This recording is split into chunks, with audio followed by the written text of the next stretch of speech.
The Uncle Gold Podcast. 5, 4, 3, 2, 1. Hello, everybody. Welcome back to the Uncle Gold Podcast. I presume that just like me, you didn't have the uncle in life that taught you how to get the gold in life. And that's why we kind of started this podcast with the idea to help people and find out how you can kind of improve your life and raise your life to a new level, improve your career, and get some really cool insights from really cool people. So today I have my colleague with me on this podcast. His name is Vlad Romuald, and we work together for quite some time now. And Vlad, welcome to the podcast. Hey Borna, thanks for having me. Sure, it's man. It's really nice what you're doing here, and it's nice that you're trying to kind of give people a bit, give back to the society. So it's really nice. Yeah, I think it's a good idea, and I love doing podcasting like that. I love chatting to people, and I think you have a lot of stuff that you can bring to the table. Tell us, for people that don't know you, like who are you, what do you do, and where did our story kind of begin? Like we work together now, but why don't you do a little intro how we met and how this whole story kind of came together? Right, so we met in Sigmar, where we currently work happily now. I will put an accent on happily. And I think I was in Dublin back then, right? And you were in Tralee, working close with Martin, the most amazing colleague we ever had. Yeah, Martin was great. And kind of bipolar, but nice guy. It was, when was it? I think 3 years ago now. 2 years and a half? No, I started a year and a half. Really, only? Yeah. It's only a year and a half. Is it possible? Because I'm here for a year and a half in London now. I think that you were in Dublin like the first month when I got there, and then you left, moved over. Yeah, that's it. Sorry, Yeah, you were yeah. and then you moved Yeah, over that's to. it. Yeah. And at the start, I was kind of in my papers and education and everything, so I only heard about you. And at the start, I didn't even talk to you or anything. I know that people told me about this crazy Romanian guy and to watch out for Sucks him. blood. Yeah. From Transylvania, he's a vampire. Yeah. He uses garlic. So that was it, basically. Until that point, I was working remote in the Tralee office, but from the Dublin office. And after that, I just kind of moved to London in December, and remotely since then, kind of we had this journey of learning from each other. You taught me tricks, I taught you tricks. For people that don't know Sigmar, can you tell us about the company? What does it do, and what do you do in the company? Right, so it's basically one of the top recruitment companies in Ireland, and it's the one, if I'm not mistaken, most kind of involved in charities, all sorts of organized events, but mainly, of course, it's recruitment. So it's an agency recruitment company. The company focuses mainly on the Irish market, having around 14 departments, so like sales, HR recruitment, engineering, IT, financial, etc. And we are in the IT department. But from the IT department, we basically went in on a kind of a startup-y type of team, totally independent from the company, to kind of focus on the foreign market, mainly German, Swedish, and kind of surrounding countries. I am I think at this point, the most senior developer in the team, because some of the guys that are old, kind of longer time there, are kind of moving. I mean, they moved in the sourcing, yeah. And so basically we're focusing on the German market, helping people find jobs from different countries, helping them with the whole process from interviews, how to behave on interviews, what to do, tricks and tips, etc. CVs, done, undone, whatever. talking to clients about certain type of profiles they're looking for, what the struggles are, etc. Again, um, that's kind of the journey.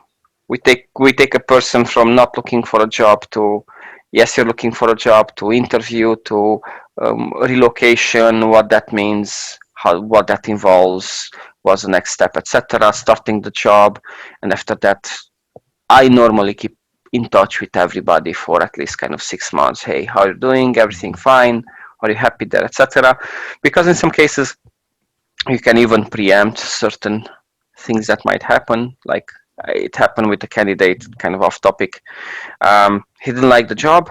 I not didn't like. He kind of misunderstood what's happening there, how people see him, and I just told him, look, they actually really respect you, they really like you, etc.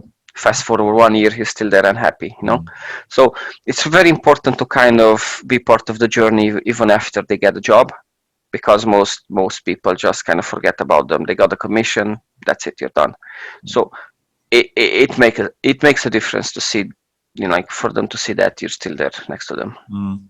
Yeah, builds the relationship really good. I think people like that. And did it ever happen to you that people, when they kind of finish with one company, do they call you back to ask you for another, maybe like 2 years later, to get them a new job? So, for example, while we worked in Dublin solely on the Danish market, we had clients that were having contract roles. So it's like a temporary type of role. In Ireland, it was a habit of having 6 months contracts, because the legislation allows you to work up to, I think, a year, and after that you have to permanently hire people. So they just kind of change every 6 months. After 6 months a year, they keep changing between companies. Salaries are insane, and like 400 to 600 a day. And then these guys would, like, after you have a name for yourself, these guys would come to you and say, hey, what else do you have now? Mm-hmm. And then maybe after 6 months, they go back to your client or whatever. Yeah. So then they keep coming back and forth. Basically, if you work in this market, so as a contract recruiter, because it has to be a niche, so you can't really work both. It's too big of a market then. Mm-hmm. So you have to work only on one or the other, and then on one technology if you really want to have a name for yourself. So at one point, I think I was in touch with maybe 300-400 people on this market that would Wow. know my name constantly. Mm-hmm. And I'd call them, hey, John, Dan, whatever, I have something, are you interested? Yeah, sure. So you keep playing with the same people. Mm-hmm. And then another maybe batch of 3,000 profiles that you just get in touch every now and then, and they would say, who are you guys, etc. But the 300, 400, I just said the number. It's a big number anyway. For a city that small, they would just kind of, maybe even more, they would just kind of say, oh, hi Vlad, how are you? I remember you. Or, send you a message, hey, do you have anything? So it's really nice. And even now I keep getting messages, and it was like 3 years ago since I stopped doing that exactly. And then on the permanent market, of course, like, people that start a job will always go back to the person they were placed by. So Mm-hmm. they'll come back and say, hey, do you have anything now? Do you have anything different? They'll tell me about the client I have or I had back then, saying, hey, look, I don't want to stay with them because of X, Y, Z reasons, or they bankrupt. We had a client, for example, they wanted to hire 15 people. I think we managed to place only one. It was exactly at the beginning of our kind of journey, and we just couldn't understand how. I mean, it's hard to get a grasp of the whole thing when you start something fresh. Yeah. So new market, new type of mentality, people, etc. So they had around 15 people, and after a year, one of the guys we've placed there called me and said, hey Vlad, if you have anything for me, they let me go.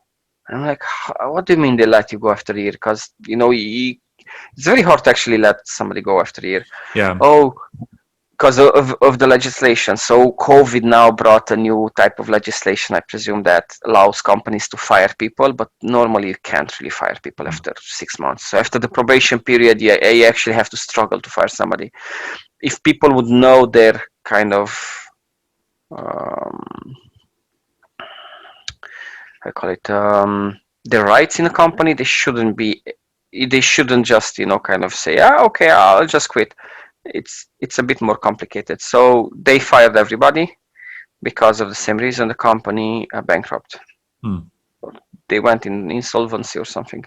So you have this relationship with people. They will remember you if you leave a good kind of an open door, or a kind of a good impression, being different, being unique, really helping them. They will always remember you.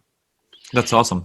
And I'm sure you've seen a lot of profiles in this whole journey, as you said, a few thousand people at a time. I presume that people watching or listening to this podcast will probably want to either start their career or improve their career. Do you have any tips that you kind of notice from all these profiles, and kind of like tell people something useful that might help start their career or improve their career where they are now in their new job search? Right. I think one of the most important things, and people do not really see the importance of it, is having a proper profile. So the CV, yeah. So, well, it's profile on LinkedIn, on Xing, on other kind of websites, job search websites, etc. But it's a CV. So it's like going to a club dressed like a dope and waiting for the hottest chicks to look at you when you're absolutely invisible. So it's the same thing. Having a good CV, it's exactly that. People see a good CV in a fraction of a second. So a good CV, the second you look at it, it just looks good, and you're like, yeah, this guy or this gal, they know what they're talking about. They know that what they have to do, like, it's proper.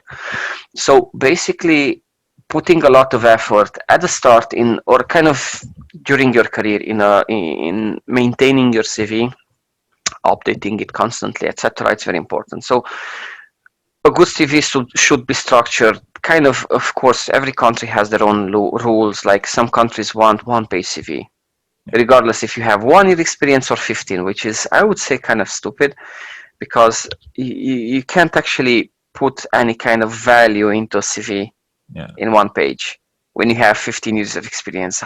What can you say? One line? Oh, I'll talk about it. Nah.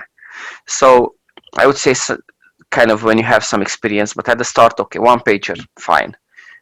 You have 2-3 years experience, you have to put some details there, kind of what you've done, etc. So a CV should start with, I would take out pictures. So if somebody wants to see your picture, go on LinkedIn. I wouldn't send a picture on profiles. I just wouldn't. Anyway, I would keep it kind of just professional. What you have done, and that's it. Pictures, why do you need to see my picture? Do you want a sexy girl, chick, whatever? Do you want a white Caucasian, or you don't care? Because some people want to see. So no, you care about who I am, what I've done, etc., not my skin color or what gender I am, etc. So profile description, very important. 5 lines. Who you are, what you're doing. Because you can state your objective there and people can understand. So if you say that I'm looking for, I don't know, a job in sales, I finished university in, I don't know, marketing, for example, what I've done, marketing management. I'm an economist, so people would see in those 5 lines, I'm an economist, I've done this university, and I've worked, 5 years in this, 10 years in that, whatever. And I'm looking for this type of role. People would understand from those 5, let's say 5 to 10 lines, exactly who you are and what you are. And then you'd save them the time of going to the CV and guessing what you actually want. Because most people, or a lot of people, don't have a profile description. Then, kind of, it depends. Like in the technical industry, so any kind of techie jobs or kind of very industrial type of jobs, you'd put the skills in front for some reason. In which case, I would suggest people to add the main skills they can work with. not the skills that they read 5 minutes about. So skills they actually have. But in the other type of jobs, so kind of sales, etc., a lot of people put the skills at the end. So it really depends, whatever mix you want. I would say at the start is the best. So main skills that describe you, anything you have done anywhere, something that would kind of represent you. So let's say business to business, business to customer. For example, in a sales type of environment, door-to-door sales, agency sales, consultancy, whatever. If it's IT, then kind of main stacks you worked with, main techs you interacted with, kind of if you worked in agile or kind of things that would describe the core of what you can do. And then, of course, kind of work experience, duration of the roles you worked in, companies, a bit of description about the company, 1 or 2 lines, just for people to know who they are. Big, I don't know, e-commerce company or major automotive company, whatever, but people would understand who that company is instead of just Googling it, and it takes time. Role, of course, and then a nice description of what have you done in that place, but in your own words. So don't copy paste your job description when you apply it and put it there like I did some time ago because I didn't know. Actually write, what did you do in your own words? How is that important for a company? Most people avoid, and this is the most, avoid adding achievements. What did you actually achieve there? I've managed to increase the sales by 50%. I brought more clients than anyone in this amount of time. I've developed alone this application. I've architected this kind of I don't know, program, whatever. Anything that you have done and it's worth saying as an achievement, why would anyone in that company remember you? Why would your boss praise you? Because I've done this, this, and that. And that should be as an achievement. It's not about bragging, what people would think, and the reason I think, or one of the main reasons people don't add it, it's very important for somebody to see, oh, you're actually good, you're actually better than somebody, etc. So people should focus on this. It's extremely important, and they avoid. And then you have these bland CVs, like a million CVs, and they're all the same. Oh, I've done A, B, C, D tasks, like every single job spec I ever saw. Wow, that's amazing. So I will call you because, so that's where the difference comes. After all this, of course, any kind of accomplishments in life. I don't like, you're doing podcasts, for example, so I'm a vlogger, blogger, whatever, or I wrote some articles, or I wrote a book about, or anything. Of course, like any kind of diplomas, certifications, things that kind of make would certify you in something, education, etc. And would it be advisable for people to put something on the like the end of the CV, something personal, like, oh, I like going for fishing in my free time and spending time in nature and stuff like that, to kind of give a more personal side of you, to make the CV not just technical but also kind of like more relatable? I honestly believe you should do that.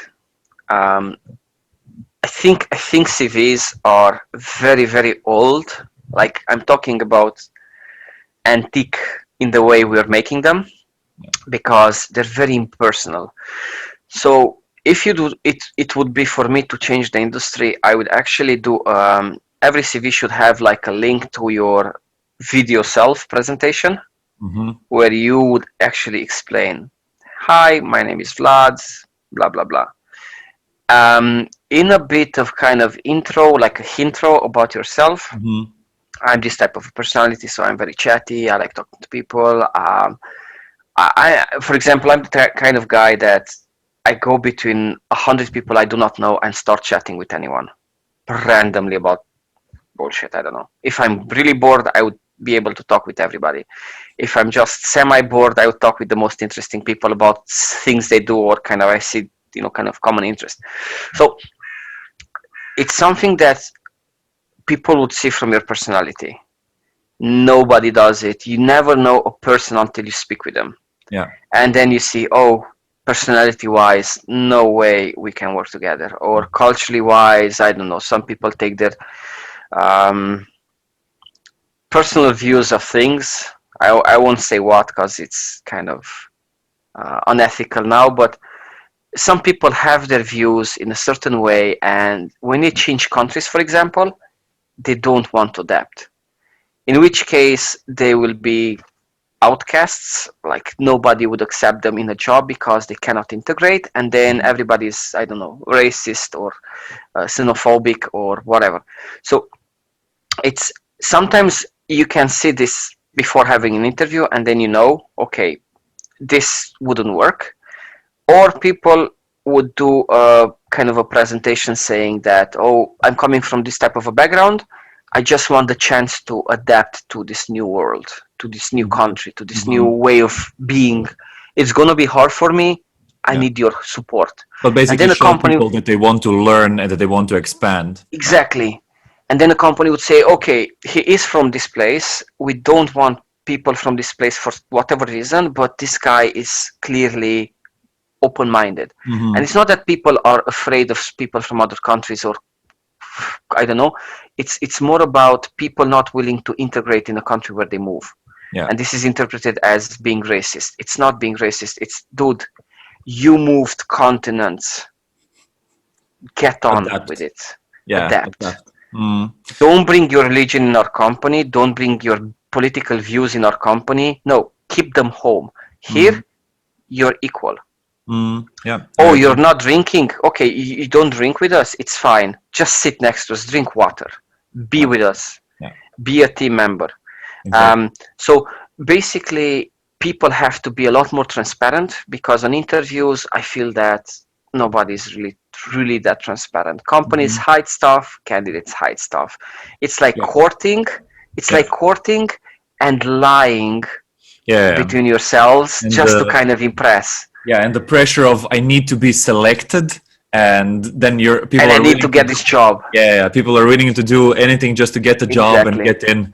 I think the video solves a lot there, because it kind of shows you also the energy that the person is bringing, and not just kind of the stats that you get from a CV. And as you mentioned, the openness, I think that's also very important. I noticed I do language tests for my colleagues when they find someone who maybe doesn't have the perfect German that's required for a company interview. Thank you for that. Anytime, man. So I kind of called the candidate to check how well they're speaking German, just to see if they will pass on the interview with the company. And one of the biggest differences that I noticed is if a person already says that they're putting effort into learning, changing, adapting, and being like, look, I know that my German is not perfect right now, but I hope that with courses and in 1 year that I will get to this level, the company sees that immediately. And that helps so much. And it goes back to the point that you just said, like, if you're going somewhere where it's a new place, you better adapt, because that's how you move forward. I remember a story that I heard from Bob Proctor. He's like a motivational speaker, and a guy from Russia found him, and he told him the story how his books helped a lot. He basically said, when he moved from Russia to the US, he was getting really bad jobs, like physical labor and all of that, and he was trying to find Russians. And he managed to find a small neighborhood where there were a lot of Russians living there. So he moved there, and he asked like 10 of the most richest Russians living there, like, what's the best skill that I can acquire to kind of get a better job here? And he's like, language, like, learn English. If you can talk to people, you get so many more jobs that are offered to you. Like, it's not even comparable. And a lot of people from Croatia ask me, they want to move to Germany, Ireland, and all of that. They're like, what are my chances of getting a job if I don't know a single word of English? And I'm like, look, there's always a chance, right? You can do it, but cleaner. It's a completely different world. Car washer. Yeah, I know. And it just putting the effort initially and showing it to people that you're willing to learn will get you further ahead. But then there's the interview that's kind of next on my mind. Is there something that people are doing incredibly wrong on interviews that should be corrected, or some of the best practices that have to be done on an interview? All right, that's a good one. I remember around 10 years ago, I was going for interviews, and it, I'm a type of a person that's very transparent in general. I just don't like bullshitting. I'm very good at it. I hate it. It's just, why would you lie about stuff when you can just be yourself and people accept you as you are, you know? So I was going to interviews, and I was telling people on the interview that my interviewers that my ex-managers were stealing from the whole company, from the team, from us, you know, the peasants. And I hated that, and I left. Dude, nobody took me anywhere. And I kept trying to understand what the hell, why nobody wants to get a guy that was really good at doing something, is really motivated to look for a good job, decent job, and nobody took me. I think two reasons. Main one was, I think most of them were stealing from people, as a lot of managers do in general. They give you a shit salary, and they're like, oh shit, he realized the fucking, sorry for the F word, the you know, the scheme, and he won't get in, like he won't stay, so they didn't take me. At least that's my kind of positive thinking.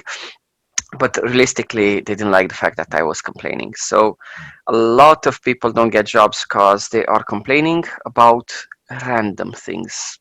It doesn't matter. Ex-manager, ex-colleague, ex-project, ex whatever. Because, you know, why would you change job? Because you hate your last one, or most cases that's the reason. So I would say it's a number of things that you have to take into consideration when applying for a job and having an interview.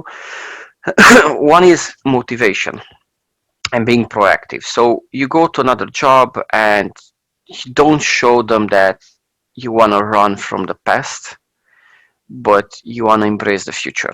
It's just a mindset. And, oh, I don't want to leave because this happened there, but because I need more now. More as things you want to achieve, progression, learn new things, etc. Being with the best on the market, which kind of tickles their ego. Oh, I want to be with you guys because I know you're top of the top, and they're like, ah, thank you. Yeah, that works. It is, of course it works. And then last one being salary. Never focus on the salary. It has to be subtle, very subtle, to make them understand. But I was making this until now, if you want to be transparent, I need 10, 20% more or 50% more because I'm worth it. I know my value on the market now. If you're interested, okay. If not, you know, good reasons. So this would be kind of the first step. Then the kind of how you dress, how you behave, from how you shake hands. But now in some countries you can't shake hands anymore because of the whole COVID crap. But honestly, because of a handshake, you can actually tell a lot of things about a person. And I'm not joking, it is true. Because until you learn how to shake hands, you're not yet mature enough when it comes to people interaction. You're not. When you shake a flaky hand, you're like, yeah, very soft person, afraid of everything, not secure on, who I am, what I'm doing, etc. in life. And then you say that through a handshake. Germans know it, and a lot of people know it. Like in sales, in recruitment, everybody knows it. You shake hands, watch the person's eyes. So you shake hands with 10 persons, you repeat their names, you watch their eyes, and it's a firm grip. Firm grip, not too strong. I had people that I thought they broke my hand, honestly. Yeah. Dude, you're not Hulk. Chill the hell down, So firm handshake, dress well. You don't have to be president, but you have to be decent and respectable towards the business. So if you're gonna be I don't know, window cleaner, of course, like chill. casual. But if you're going for a kind of business type of role, or going to work in a bank for doing something, even as an IT kind of staff, um, at least a shirt. Yeah. Have the decency to dress, kind of okay. Um, then when you speak with people, communication, listen to them, do not talk over them. Be patient, don't be negative, don't interrupt. If it's a phone interview, be sure you're in a quiet place, you don't have distractions, phone on mute. It's basic stuff that people still don't do. So they go on interviews and they just mess up things at the basic level.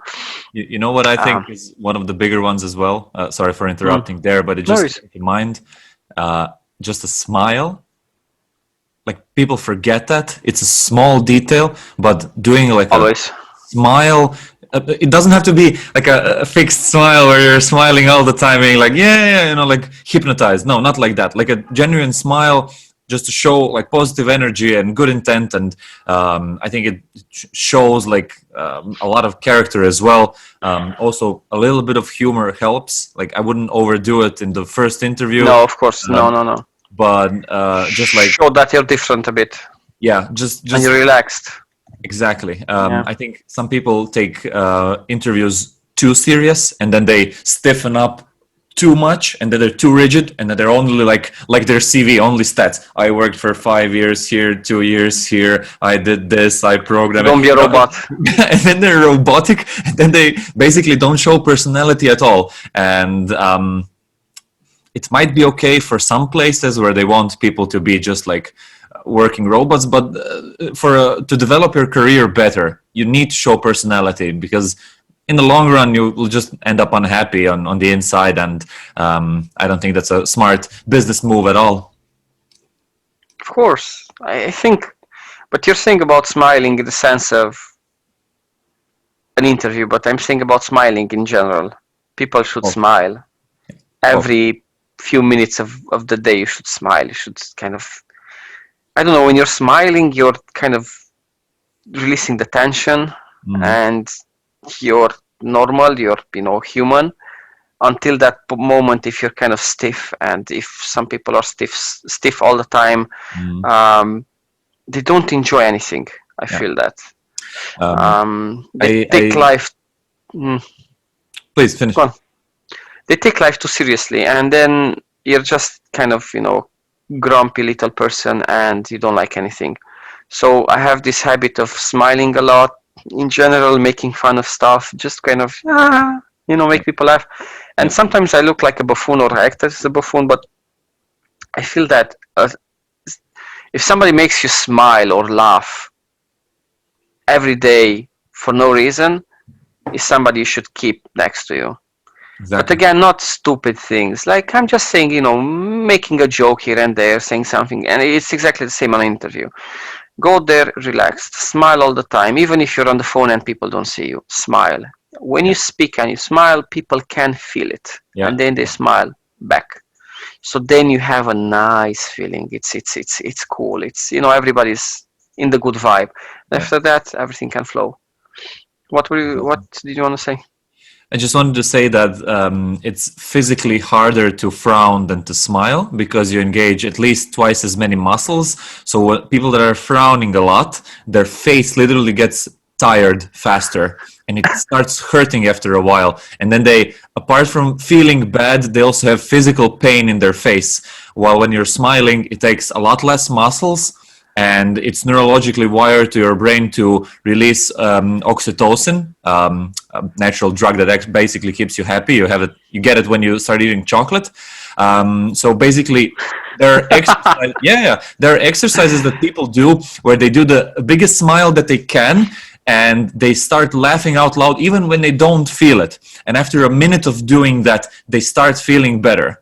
It's weird Okay. how the body works, but you can make yourself feel better, and doing that works 100%. So, yeah, Funny fact, it's not weird how the body works, it's weird how we don't understand how the body works.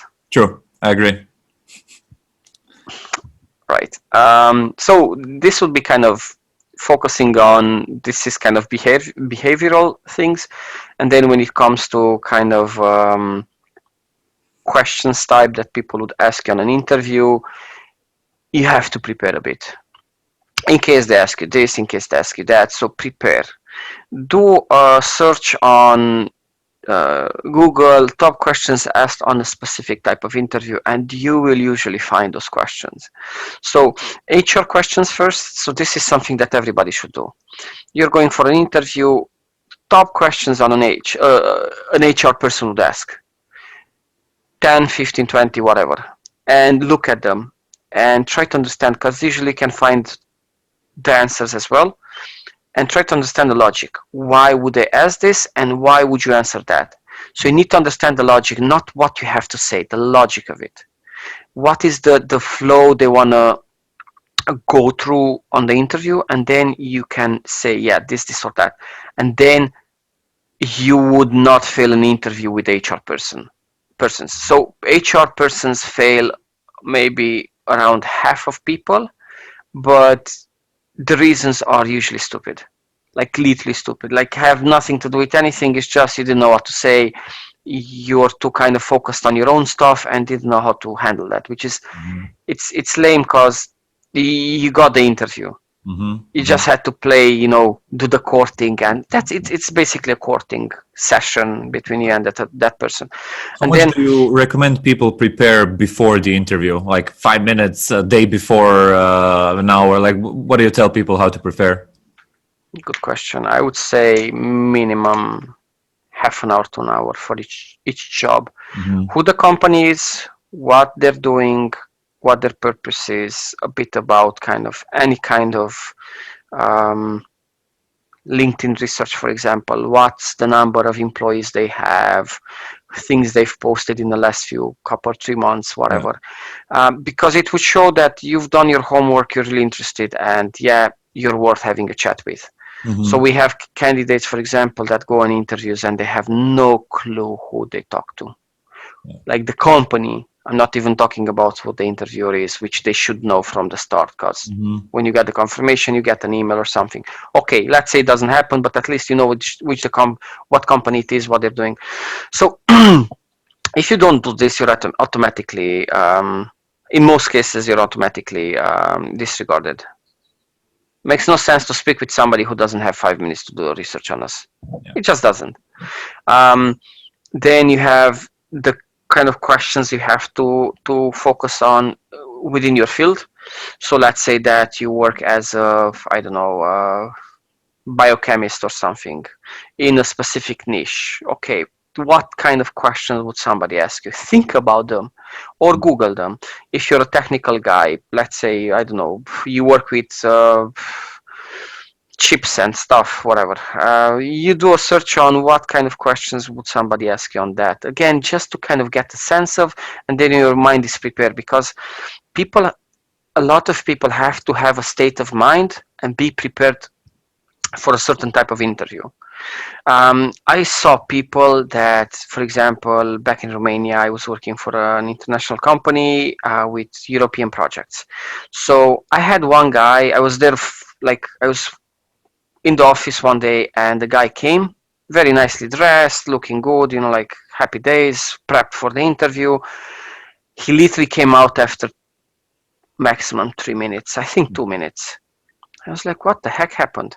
That was fast. And I never really saw people getting rejected in 2 minutes. Maybe it was even 1. I don't know. It was like super fast. And I asked the manager what happened. And she said, well, look, obviously I'm not Romanian. And I asked him something in English. And he said, oh, I wasn't mentally prepared to have an English interview. And she said, okay, you can go then. So it seems that some people need to be mentally prepared. I don't know why this is a thing, but okay, let's say some people are different. Fine. Prepare for anything then. Prepare to have it in English. So prepare to, because if let's say you're in Europe, in at least kind of Eastern European bloc, you need English. In the West, it depends. In Germany, not really, but it would be great. In a lot of companies now, you kind of need it, and so on. So it really depends what type of a job is. Prepare if it's in English, prepare if it's in, I don't know, related to certain topics, etc. So you have to mentally prepare. This is an interview. Yeah. This is not me going out for a coffee with somebody. No, it's an interview where they're going to ask you tons of stuff and you're going to ask them tons of stuff. So prepare. Also, people have to have their own questions towards the company. So if you go for interview and don't ask questions, this is a major reason to get rejected. Oh, it's never like, oh, you understood everything, come on, go away. It's more about, do you want to know more about the company? Do you want to kind of dig in a bit deeper? Oh, you don't, you're not interested, next. And now with COVID, it's a lot of people that are looking for jobs, so you have to do your homework. Yeah, I think that one gets solved easily when you start preparing for the company, because then you actually have a think about it. If you don't, then you kind of don't know what you're going to ask. I always try to kind of do a little bit of research on the company before applying. And I remember that at one point I applied for a few companies at the same time. I basically wanted to learn how interviews are done. So I applied to a bunch of companies at the same time. And I didn't know how to do interviews, so I told myself I'm going to practice. I wouldn't advise this to everyone, but it worked for me, basically, exposing yourself to more interviews at the same time. By the fifth one, you're kind of like, all right, let's see what they've got, and not the reverse around where you're like, oh my God, how am I going to perform on this one, right? Of course, you're not going to get all the jobs and you can only accept one in the end, but it's very good practice. And what I did at one point, I kind of mixed them up because I had too many at the same time, and then I started saying the wrong things to the wrong company, and they were like, that's not us. And I'm like, all right. Oh, that's because you didn't prepare. You didn't prepare at all. Yeah, no, I did prepare, but I mixed them up a little bit, It was the day before when I read through 3 or 4 of them, and I got them mixed up, and it turned out bad. So you didn't prepare, because being prepared is a bit more like this. So let's say I have 10 interviews in the next 5 days, okay? One page for one, another page for one, etc. So I went for an interview, for example, before I got the job with Sigmar. I went for a company that was one of our main competitors in the IT niche contracting work, and it's called Archer Recruitment. And I met a guy there who also left after a year to another company. So interview was okay. He kept asking me stuff. Nice guy, but kind of, how should I put it? He didn't expect a person to actually prepare for an interview, I think. I don't know.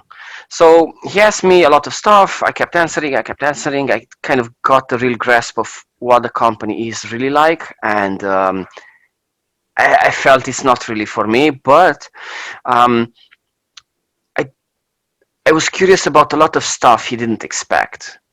And at the end, he said, oh, we have 5 more minutes if you have a few questions.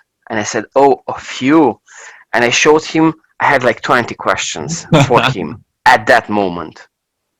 And I said, oh, these are the questions I want to go through.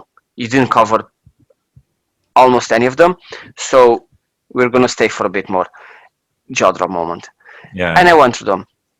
And I realized it was not the company I wanted to work with because of some things. The way he answered, I felt that he was excavating.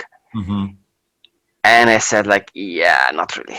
Mm-hmm. Because if you have the right questions, you can save yourself from a lot of headaches. A lot. Because changing from one job you don't like to another one you will hate, man. So you need your questions. Yeah. It is the wrong move, and people always get in shitty jobs because, oh, they never ask the questions. So with Sigmar, for example, I got in the interview through a recommendation, and I had a shorter interview process than most people, just because it was kind of a lucky kind of a mix there. But I had one interview with Owen, who's currently the director of IT, and then with the director of think of recruitment internally. She was at that point. I'm not sure exactly how to describe it. But we had like a 3-hour ongoing interview. It was the hardest interview I ever had. They grilled me. But again, I had tons of questions for them, and they had tons of questions for me. And at the end, we knew I want to work with them. They want to work with me. Yeah. And that makes the difference. So everybody should do the same, because if you're not working like a contract role where you just go in 6 months and then you're out, you need to know what you're getting yourself into. So you need to prepare. I prepare for an interview. I usually prepare for the first interview. I usually prepare for maybe half an hour. For the second interview, if I really like them, I do a proper preparation. Everything you can do, everything you can research. Why would you work for them? Anything, Yeah, I agree. I think LinkedIn can be used as a great tool now to get more info on companies. There's just so much engagement compared to like a few years ago when LinkedIn was literally just for recruitment. Can't compare. Yeah, now they're putting so many info on from like all the departments. Like, all right, not all companies, but it's so useful to see like when company puts a lot of content on LinkedIn. It's super professional and it's super useful from so many angles. Like not just for recruitment. That's our situation, but for a collaboration for another company to start working with a different company. I think now and compared to 10 years ago, it's like a million times easier. And I think that so many businesses are profiting from that. Anybody who's listening to this who doesn't have a LinkedIn profile, do it now. Create one. It will change your life. Push the button below and you will get an invite.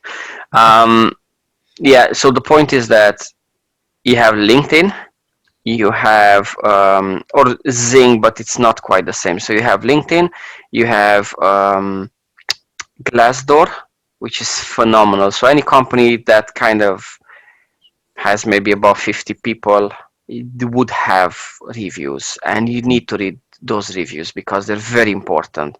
It's not all the haters there, but it's all the people that have something to say. Yeah. So it's also really good because people leave a positive and a negative. They say, I liked this, I disliked this. So it's not just you get one side like, oh yeah, this was a really good company. You know how people leave reviews on TripAdvisor. You get both sides. They tell you everything. That's it. It's very important because you have the pros and cons, and some companies are very, very toxic, and you can guess that. I mean, you can see that. And I asked people, why would I work with you when this is said about you, this and that? And that's where I get some of my questions from the bad reviews. Oh, so I read that, you guys do this. Guy went white, jaw drop moment. Yeah, I kind of figured. And then you also have Google reviews. Absolutely amazing to see what people think about you, like clients, So this is very important. So this would be the kind of 3 things you have to cover on a research, and then okay, and you could also do a thing. You could add 2-3 random people in a company before you actually want to join them. I mean, you have the interviews and ask them, hey, I just want to ask you something, kind of personal. Apologies for that or whatever. I want to join your company. Would you say something, cool to do or not? See 2-3 opinions, see what people say. Now, some would be kind of afraid of, but I know what you mean. I noticed that a lot of developers, so right now we're focusing on the IT industry heavily, a lot of developers describe in detail exactly what they're working on in their projects. And then if you look at a company, you look at a few developers, you can really get a good insight on what's happening there. And sometimes even in which phase the project is and how they're approaching it and how they're doing it. For a person who's a developer, who's looking for a job, looking at a few profiles of your potential future colleagues, it can tell you like how to crack the interview because you basically know what your colleagues are working on. And then you can kind of present like how would you approach that problem or some solutions that you maybe discovered in a previous company and what you think is the right direction to go. And interviews love stuff like that because you basically answered a few of their questions immediately. You kind of jump in front of them and like, look, here's a solution. Tell me, how else can social media be used, and what's your general opinion on social media for since LinkedIn used to be only used for recruiting and as a CV platform, basically, but now it's turning into something like Facebook used to be, or like a more businessy version of Facebook. What do you think about the social media aspect there? Um, hmm. I think people sometimes underestimate social media, how it works, but it's everything went through a big change currently, like in the last few years, and everything evolved so much more. And I'm trying to think exactly how that helped us or didn't help us. Um, like some people still recruit through Facebook, through Instagram, etc. So I know you can use it. It's just actually having some good results with, it's hard. Most people don't like to mix social media with work at all, with recruitment, with anything. I don't. So if somebody would contact me on Facebook saying, "Hey, I have a job for you," I'm like, honestly, no. I no. Um, it's a good question. I don't know what to say here. I think it's okay to have LinkedIn as it is. Okay, you want me, look on LinkedIn, and I would strongly suggest to everybody to do a profile on LinkedIn and just be there. So if it would be used by everybody, it will be the best tool ever created to get a job, which is fantastic. Hey, everything is public there. Everybody has access, and you can always get the good jobs, even if you don't want them. So let's say right now I'm happy with my current job. I really, really, really don't want to change because of XY factors. But maybe there's somebody who could see a real value in my profile, in my experience that they would use, and I could maybe reinvent the whole company, giving me kind of an added value to my career. I've changed something. So if people see, oh, this person has this type of achievement, so you could probably at one point do search for achievements if they would get to that level. So has somebody achieved this? Yes, XYZ person's born. So sure. So then you go to them and say, hey, I saw that you have done XYZ things, you achieved them. I need somebody to get my company to the next level. And I would say, yeah, I'm actually enjoying my job, but just give me a few more details. What exactly you want me to do? Like, how would that look like, etc. And then you create this new thing nobody expected, and you give a person a job where they would have a meaning. They would be a lot more motivated, maybe a lot better kind of, I don't know, career-wise, etc. So it's a lot of things that I still feel they do not use and people do not understand. It could be in their own advantage. So kind of a side thing. There was a story with this whole move in the big data area. So a lady got like a sales magazine from a store promoting baby diapers, toys, food, whatever. And she's like, this was like, she had newsletter that should come with things that she was interested in, like clothing, maybe furniture, whatever. And she started getting from the same store this about kids, babies. She was like, why would they sell me that when I don't need this kind of things?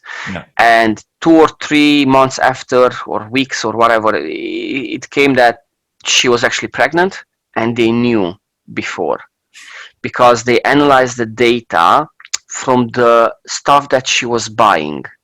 So when people change their habits of eating maybe sweets, let's say, or whatever, this tells something to somebody. So anything that you do now on online, not only media, anything you do online now is analyzed, scrutinizingly analyzed, I think is the word. So absolutely every like that you push, absolutely every comment that you leave, absolutely everything is analyzed. Everything that you pay for with your card, everything. And then they take this metadata and analyze it and say, okay, this person, and they can create a story about you that you cannot comprehend how big it is. Everything about you. What type of people do you like? What type of girls you like? Blondes, colors, anything they can tell about. Political Just where you click, orientation, religious. anything, everything, anything you click like, they can make a meta profile about yourself. So it's same with recruitment. In recruitment, for example, and this kind of whole world of interviews, of CVs, etc., it's kind of protected by GDPR. But it's funny how GDPR protects you in this instance, but not you by Google and Facebook, which are the main two biggest giants that analyze. But not only, look at what was it, Cambridge Analytica, I think it was called, the company that was getting info from everybody, selling them to others, and so on. So it's a whole industry, and it's currently, I think it's the biggest and strongest industries in the world, the data industry, where people just analyze data. So same with social media. I hate social media in general. I hate putting a picture of myself. Not hate, sorry, it's a strong word. I hate telling people what I'm doing every moment. So I put a picture, up there on Facebook for people to see that I'm alive every year, maybe. That's it, done. I don't like to add, oh, I went here, oh, I went there, tag myself here. Why? Why does anyone need to know this? Some people live for this, some people don't. So again, I'm not saying it's not good, but you have to be conscious of the fact that the data is used improperly against you, for somebody to sell something, obtain something, control crowds, etc. Like in the US, they won the elections by understanding what people want, what they like and hate, and then they manipulated the whole data, and they got an amazing president. Amazing. Same thing. So people could actually analyze data if used properly on what people would like to do, want to do, etc. And I think that when this will happen and people will stop working their shitty jobs and start working what they're really good at, this is the moment that is going to be the breakthrough in our industry. This is the moment, and probably we as recruiters will disappear in a way, or maybe we'll totally change the way we actually work. So I'm really waiting for this day to come, in the sense of, just imagine how it would be for a world where everybody works what they want and what they like and what they're good at, because of an analytical algorithm that told somebody something. So you have a platform where you have everybody there, and then you have a system that analyzes everybody what they're good at. This is utopic probably, but this would be amazing. Because if you'd work a job where you really like it, enjoy it, love it, it's not a job, it's a passion, and everybody would do that, wow. But of course, some jobs would disappear. Like who would clean, I understand, but at one point you'll have robots to do. Okay, dusting, I understand. Maybe, I don't know. It's a question there, but in some cases it will make a difference, and I think we should go towards that direction of everybody should do what they really want. Sure. So I believe that right now it is a little bit utopic, but I think we're seeing, thanks to social media and the internet, a lot of people starting smaller, like, passion projects on the side. And thanks to social media, like, I agree with you that posting every day on every platform does have its implications, but that it can also have a lot of benefits. Like the example that I'm about to give is people starting their passion project on the side during the weekend, and thanks to social media, after a few years, they establish a side hustle that earns them some money, and they can maybe either start working on that full-time or part-time or whatever, right? I think that idea comes actually from what you described as brilliant, that a lot of people are not doing what they want. I think that a lot of people were kind of forced into what they're doing by their parents. And I also think that a lot of people had in mind, like, all right, not what do I want to do and what will I enjoy? They were like, all right, where can I earn a lot of money?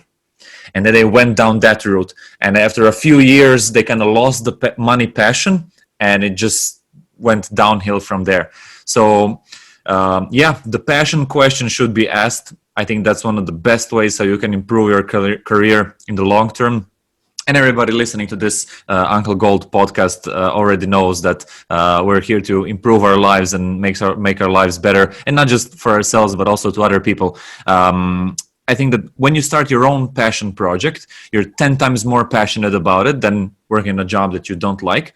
And then when you present it to someone else, you have a lot more energy. And guess what happens? A lot more people buy into it. And for some magical reasons, you get a lot better results, right? That's why I think that leads us back to the point of sales. That's one of the points that I wanted to talk to you, because I know that you're very good at sales and have a lot of experience on that part. But I wanted to start it off with just saying that if you don't believe in the project or the product, you're probably not going to sell it. I'll give you a great example to start it off. While I was doing a lot of job searches a few years back, I decided to go down the sales route because I felt like I wasn't good at sales and I wanted to learn it. So I accepted basically any sales job that I could find. And I said, I'm going to accept the first one that I'm going to get. I just want to start with it. And I accepted a job for TCOM, or telecommunications. Like, I don't know if you know the company, but Telcom. Oh, sorry. Okay. Yeah. Sorry. Yeah. Okay. Yeah, they have the pink T symbol, and basically we were selling internet, which I believe should be free for everyone. You know,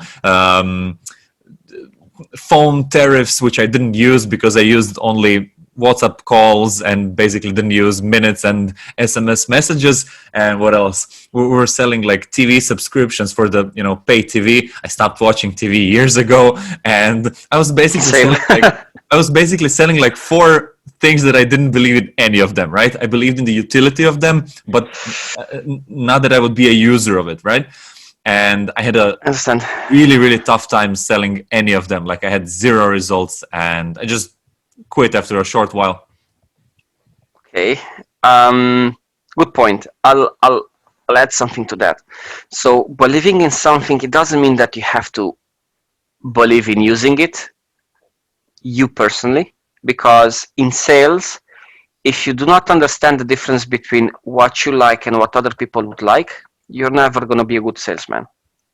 So for example, one of the first jobs I had in sales was again in telecommunication. So I worked with the three major brands in Romania. It's Rom Telecom, UPC, which everybody knows, UPC, the American brand, and RDS, which is another local brand. RDS took the market in the entire country. So the cities are theirs, kind of 80-90%. The same. I couldn't work for the other two. So RDS was the main one. I worked a long time there. The other two I couldn't. Like with those I kind of stayed for 2 months max because of the same reason. I didn't believe in their services, but I did not believe because they were a rip-off towards the clients. So for example, both of their competitors were offering internet twice as expensive, TV twice as expensive. Phone was 10 times more expensive with the Rom Telecom, which was kind of the old one from like state owned by that time, I think. So basically what happened was, it was 2008. It was a kind of crisis, the crash, and I couldn't find a job. And I went to a job where they didn't pay a fixed salary. It was commission based. After 2 weeks, I wanted to leave.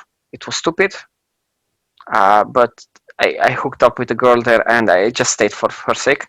And after maybe a month, there was the guy there that kind of became I want to be like him, because he was making at that point a lot of money. Like, he was making 500 euro salary, which even now people still have it in that city. After over 10 years, it's 12 years. And I said, I want to make as much as he does. And basically what happened was, so they were selling landlines, internet, broadband, and but like fiber optics and TV. So I don't have a TV for over 12 years. I don't use a landline ever. ever. And internet, yes, I love. But I was selling them perfectly because, again, you have to take what, like, your feelings out, or your thoughts out of something. You only have to believe in its quality. Okay. So TV was the cheapest on the market, and it offered people exactly what they needed. Phone landline, it was very, very cheap. $1, €1, it's nothing. Maybe you need it, have it. Internet, just it crushed everything on the market. While their competitors were offering like 10 megabits per second internet, these guys were offering like 100, and giving you a free internet stick which you can plug in in your laptop and have internet for free anywhere you go. It was like they dismantled their competition because they thought of what people really need, as opposed to, oh, I'll give you this and is this expensive. No, people need basics to survive, and then if they want extras, they can pay. We destroyed the market. We literally, like, all their clients kind of migrated towards villages and stuff like that, so they didn't have any chance of winning the competition. And as a salary, I got to, like, from €500 to, I think the most I made in 1 month was like 1,700 euro as a salary. Wow. At 22. Nice. Which was crazy. So I loved that. It was amazing. But in a country that barely has any legislation, we just joined EU in 2007.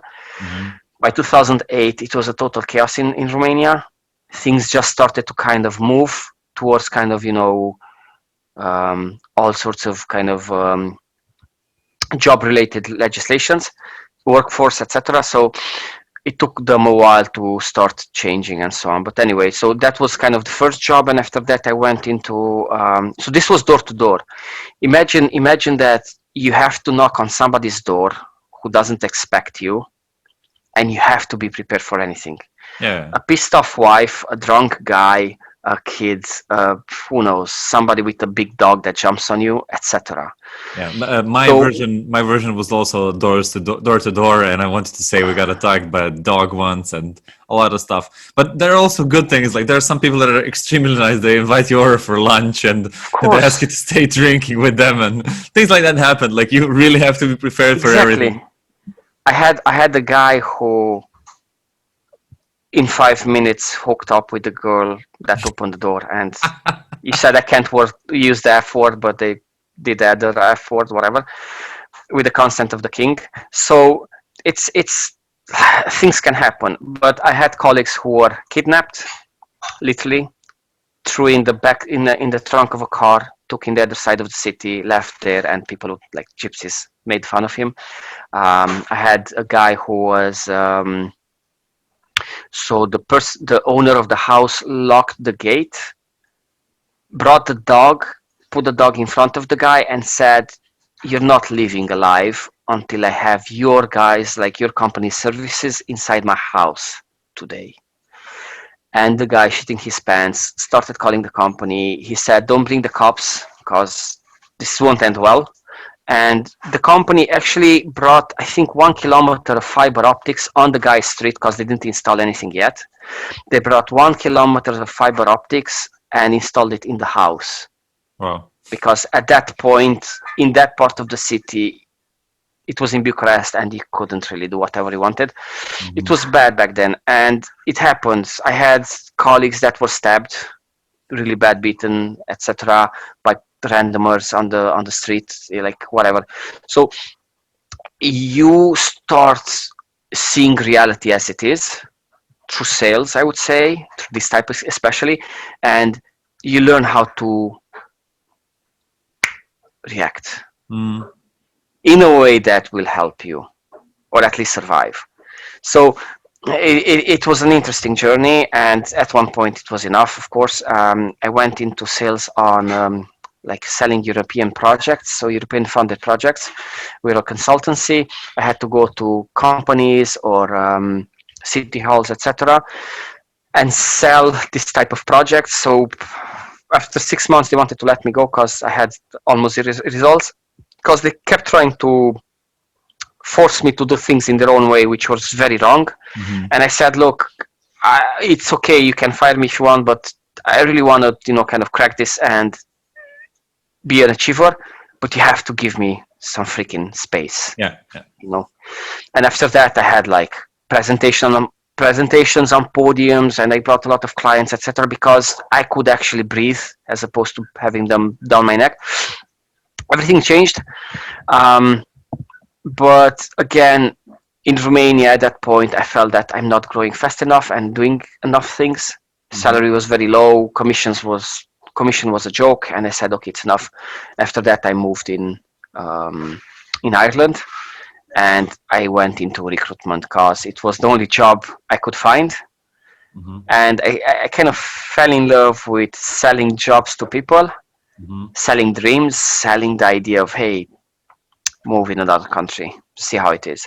And this kind of stands in my mind since then. I would honestly, and in the kind of friendliest way possible, urge people to change countries at least once in their lives. Go to a country where you've never lived and see how it is. Embrace life like that. Do that step for you. It will help you mature, grow, learn, evolve a lot. So at least 1-2 years of your life, go live in another country, work whatever you want, and see how the world is, how other countries are. But the country that would be a bit more evolved than yours, if possible, or at least at the same level. But like, point is, for example, for me, moving from Romania to Ireland, then UK, I learned so much more that at any point I can go back home if I want to and give to people what I've learned, mentalities, behaviors, way of being, etc. So it's all about kind of evolving. That's why, for example, sales I liked, because it helps you evolve a lot if you really learn how to do it properly. But after that, it's a journey that you have to take and always look for, okay, what can I do more, bigger, etc. Always improve. Yeah. So that would be my 2 cents on it. I agree 100%, man. And it's brilliant how you told the story. My story went kind of the same way, and all the sales job and literally the steps how you described it, I literally had the same steps there.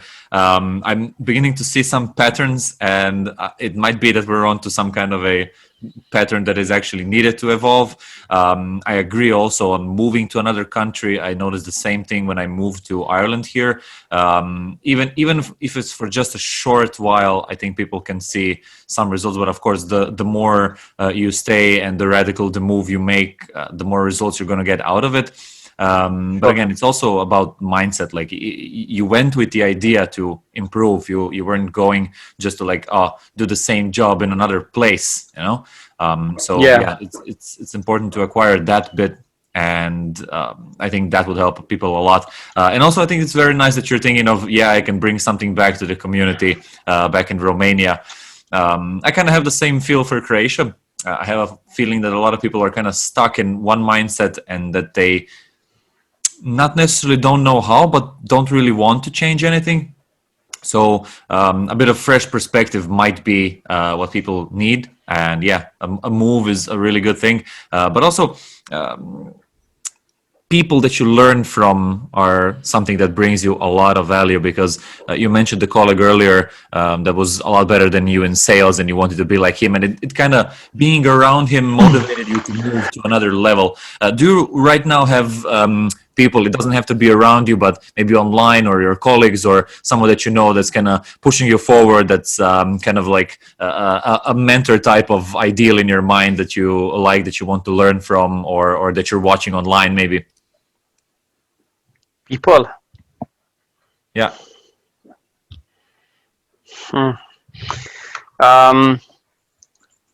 I'll say this, but some people might not probably agree.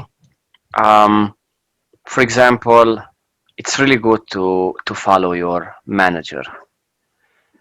Not in the sense of be a sheep or something, but that's what I'm saying, kind of the controversy. But having a manager and being able to learn from the manager is very, very important because they actually, in most cases, know a lot. So in our case, with our manager, with Sean, I look up to him because he taught me a lot.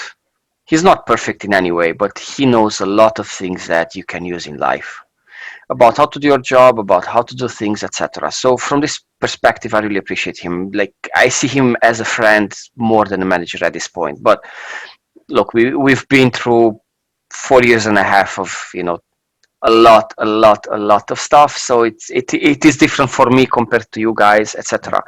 But I learned a lot from him. How to be really good at something, how to want to achieve more, how to want to be the best, and that's very important. So in work, I had the best guy to look up to. The second guy, but equally, I would say I learned a lot from with Chris. Uh, he's like number one biller in what, a year now, 2 years, I don't know. I'm second from 100+ people, but I still feel that both of them are still the next level. They always had some kind of extra things, like a few steps ahead. But still, it's nice to have this. In life, I think Winston Churchill was saying, if you hate a person, get to know the person, and you'll get to know yourself. I think something like that. When I first heard it, I thought it's bullshit, and I realized that the people that you hate or you don't like professionally, and now I'm not talking about people that are just mean in general or kind of horrible people. I'm saying about either competition is too big, or kind of a professional reason you hate somebody. It's because there's something in you don't like or you don't understand, and you need to know. So if you get to know the person, you get to know yourself a bit more. So I did that with a person I actually didn't like, and I realized that we have a great chemistry together and we're very alike. So I hated, or not hate, I didn't like, because I could actually see myself there. So we're very similar, we're very good friends now, etc. But I felt this thing and I said, okay, let's apply. So it's really good to have this journey with people that you do not understand or like in life, and it will help you a lot to grow. And when you say kind of mentors, like people that, I don't know, like personalities or people that did stuff in, I don't know, road books, etc. I would say I'm not the type of person that would see somebody and say, oh, I want to be like him or her. I don't believe this. I believe that everybody has to teach you something, or I'll rephrase it. You have to learn something from everybody. So every single person has 2-3 things they're absolutely brilliant at. Learn one of them, and you'll learn how to be brilliant in life. Find your own kind of flow, energy, mix of everything you want to kind of mix, and be your own amazing person, self. But take a bit from everybody. So for example, I'll give you very kind of a very simple idea. You have Kiyosaki, Robert Kiyosaki, speaker, motivational, whatever. I would say I agree maybe with 30% of what he's saying, max 50.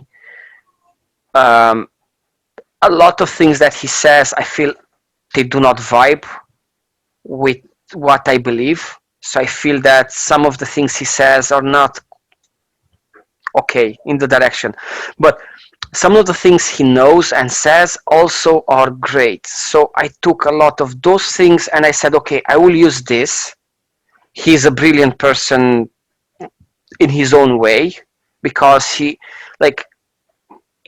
moved mountains to be where he is. I don't care about his real achievements. I care about the messages that he is sending. So some of the messages are very important. So for example, get out of the rat race. Absolutely brilliant. Like, this is one of the most important lines I ever heard in my life. Get out of the rat race. What does that mean? Don't be like everybody else. Run for the little cheese at the end. No, think big. One more. Another thing is put your money to work. People have no comprehension of what this means, but there are tools now in the world that allows your money to work for you.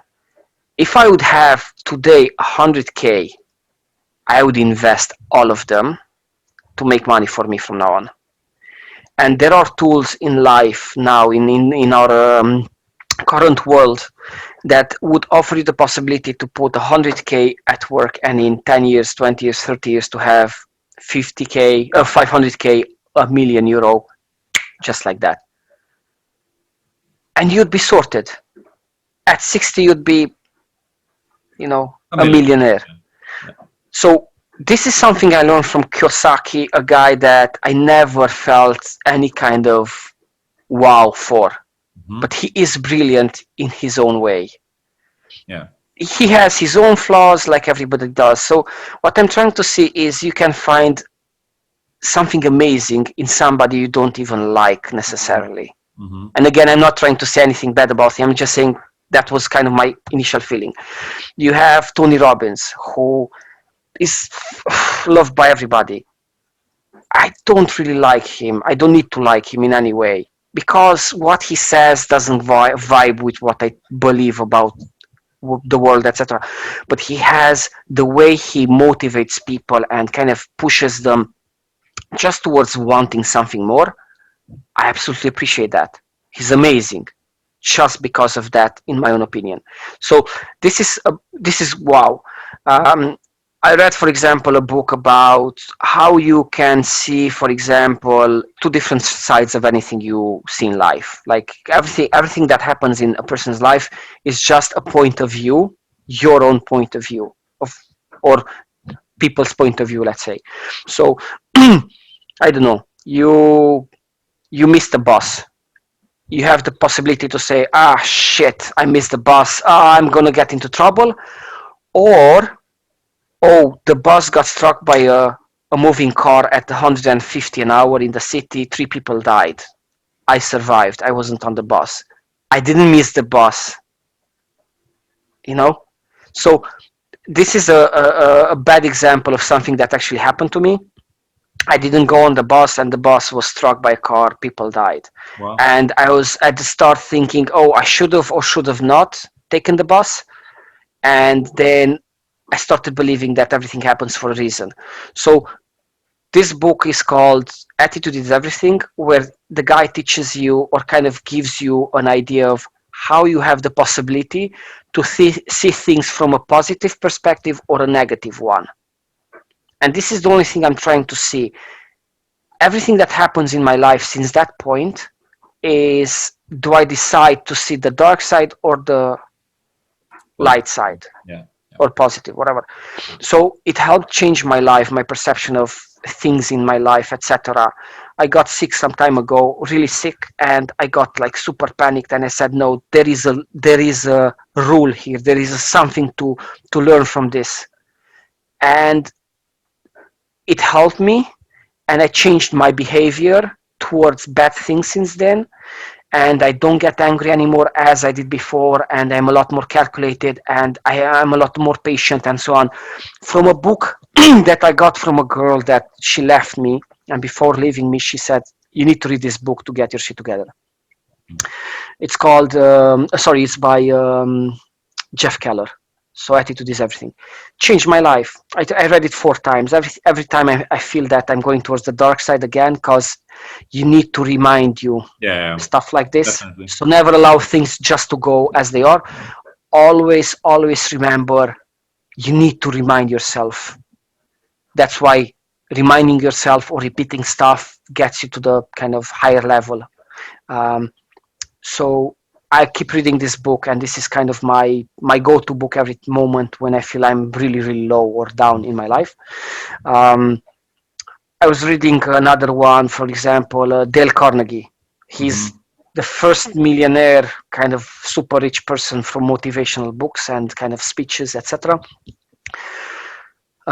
So this guy has a book called How to Stop Worrying and Start Living, where he he wrote one of the books. This book, from talking or reading about very important people in our world, who did amazing things, but started from somewhere. How they started from somewhere and they got there. It's incredible to see the journey, but it's like a pager for each person or something like that. It's not like the life story of a person. It's one page, half a page about somebody. This person started from here, achieved this, why, and explains how not to worry in life, to believe that everything happens for a reason. You just have to look for the reason, and you can achieve a lot of things. Just go on your road and keep doing it. Absolutely brilliant. And I know he, like Dale Carnegie, is very kind of a controversial person. Controversial person because controversial. Thanks, because he did things, and the way his life ended, it's not ideal. But brilliant guy, foreseeing a lot of things people have never seen until that point, and getting the message out. So nobody's perfect, and everybody has to understand this. But everybody has to understand that we are all absolutely brilliant at something. If everybody would be able to give that brilliant idea to everybody around you, we would be amazing as a race. We would achieve a lot more. We just have to be more vocal. I have this idea, it's amazing. It doesn't matter that you do not believe it, or him or her or whatever. I have to give it to others. And that's it. That's how we can improve our society, our way of being, getting 1, 2, 3 things from everybody around us, the good things, mentally understand, or kind of be able to make the difference between good and bad, and just take the good things and then apply them and give them to others. And I feel that since I discovered this kind of positive things that can be part of our lives, I started giving them back to others. Yeah. You feel somebody struggling from any point of view, for any reason, do that extra step. Ask why do they struggle? What is the problem? And then out of the blue, to a person that doesn't know you, give them that extra something, that free something that will change their lives. Because you read the books, you know the people, etc. You listen to them, you have your mentors. Give something free to somebody that will change their lives. And that's how we become angels in somebody's lives. If you want to go religious, I just want to feel like I got so much in my life from other people, I have to give back, because that's how karma works. Receive, give more, always give more, and then people will appreciate it. So that's why I do not believe in mentors. I believe in the brilliance of humankind that will always give. And there's nobody perfect. Yeah. There's nobody like, oh, I want to be like that person, because you do not know their struggle, their pain, their diseases, their family pains, whatever problems. You do not want to be a person, because every diamond to be that beautiful, it had to go through millions of years of sedimentation, pressure, temperatures. Do you want to be that? You want to go through that? Not really. What are we talking about? Yeah, yeah. Be your own, you know? Yeah. This is brilliant, Vlad. I loved it. A sentence comes to mind that a professor in college told me once. Well, he told it to the whole class, but it kind of stuck with me a lot. He was working a lot in marketing and sales, a little bit in publishing, and a lot of companies that he worked with asked him, like, how can we make branding better? How can we make our product stick out so that people would notice it? And he says, I give the same advice to those companies as that I give to my students. He says, be you, but be more of you. And he basically told us that whatever you're doing, like, kind of find who you are in what you're doing. And it's the same point that you're making. Sure, Tony Robbins has some great points, but he's Tony Robbins and not you, not me, not anyone else, right? So you'll be Vlad, I'll be Borna, and to polish our diamonds as much as we can. That's the best thing that we can do. I know this came out a little bit wrong with the diamonds analogy. I know. But I really Look, do it is. believe. Go on, sorry. Yeah, I really do believe that people need to work on themselves, and the brilliant idea that you described, and like, yeah, when you're appreciative of something that you received, then you automatically want to give back. That's a really strong principle, and I don't think that a lot of people grasp that concept. I think that a lot of people are in the money consciousness of just give it to me, I need to earn it, keep it for myself, don't share. ROI, or Yeah, and just statistics and what will and this also, bring to me? yeah, what's in it for me? Yeah, What's in it for me? and and I think that can work for a while, but I don't know, It long won't. term, won't. And especially if you take more than one person into the equation, it definitely won't, because then everyone's keeping stuff for themselves and nothing gets pushed around. I think that the biggest companies that are built in the world are basically providing the biggest amount of value to the highest amount of people, and that's basically that concept of sharing with more people, right?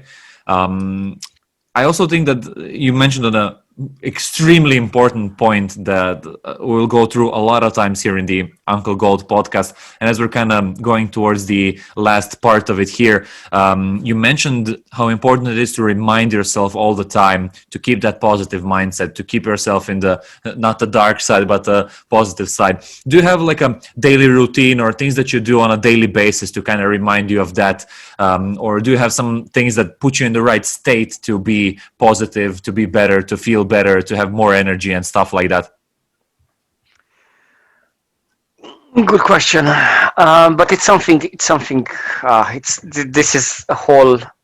This topic would be a whole discussion on its own. But for example, for me, what happened? I kind of grew up between very negative people in general, and it was nice being negative. It's a cool feeling, you know. But at one point, um, it like I went through a few events in my life and almost died a few times. Car accident, very sick, etc.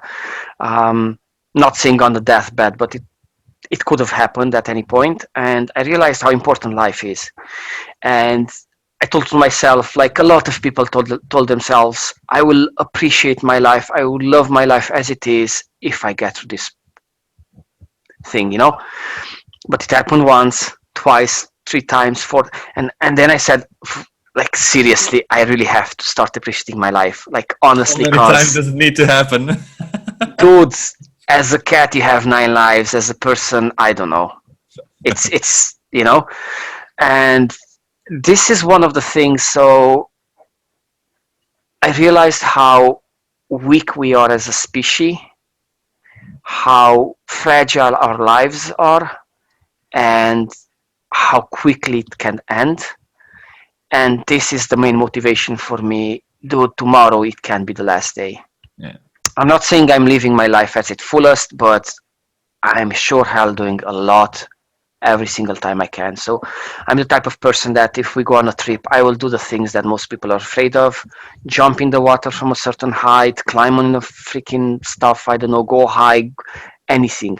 I went in a water park with some friends that were there before, and I said, okay, what's the most difficult, hardest, scariest thing to do? Oh, the tallest, water slide. It was like, I think it's the tallest or the fastest in Europe. I went on it. I was shitting my pants going down. It was super fast, like 50 an hour or something. Absolutely amazing. And after that, I said, okay, now let's enjoy, you know? Mm-hmm. So basically, my life routine is, not daily routine, is every single time I can do something, I will do it. I just need the crowd because alone I get bored. That is kind of my downside. Mm-hmm. Daily routines. Since I started doing things that I like, so like you say people have to do what they want in life, what they love. Recruitment is something I really enjoy. I wake up in the morning and I'm thinking, what can I do next to make some money? I'm joking. To help somebody, to change their lives, etc. But also I have my own hobbies. I'm very passionate about the financial industry, what can happen, what you can do, since Robert Kiyosaki told me that in his Rich Dad Poor Dad's amazing book. Yeah, brilliant. It's good. It's worth to give it a reading. Take your notes and just put them in on a paper and just go on with your life with those 2-3 lessons you have to learn from the book. Yeah. So every morning I wake up and I know, okay, I have to do this and that, and I know I have a sense of purpose. I have a target. I want to achieve a certain salary or a certain income by a certain age.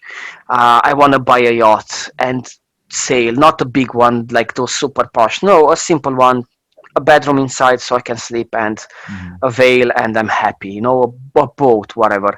I want to have a house somewhere on the seaside or close to the seaside so I can have the sea breeze around, etc. So I have my goals in life. So my routine is that I think about my goals as much as possible.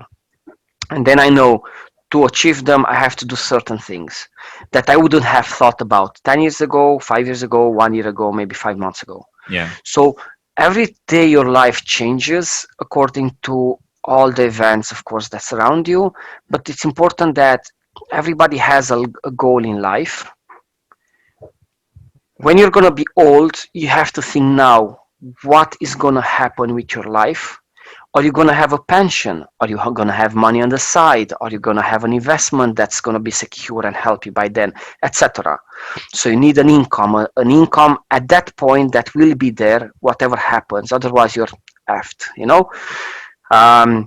I want to achieve this and that. I want to live in a certain area, in a certain weather, around certain type of people or foods or traditions or whatever. So you have to have this picture in your head. So this is my daily routine. It doesn't matter, I'm doing exercise and I'm reading that, etc., because people are demotivated in life. In Sigmar, I wanted to be the best, or at least in the top 3. Well, I am there. After 5 years, I'm proud to say I am there.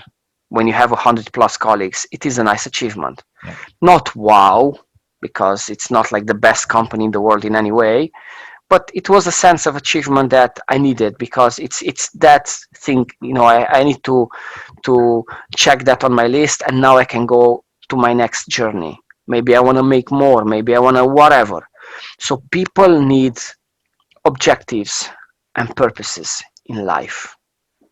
So this is the most important thing we need, because you cannot live a life without a purpose.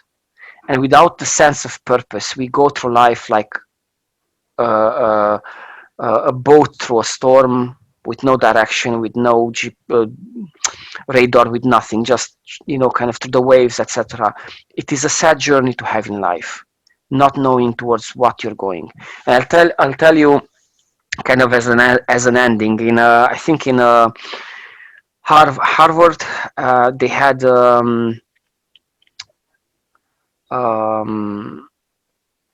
Christ, how you call it? A study on 100 students, and they were asked, how many of you have an objective in life? And around 30 of them had an objective. And they asked, okay, how many of you have the objective on a piece of paper and kind of thought about the steps, how you're going to get there? It was 3% out of the total.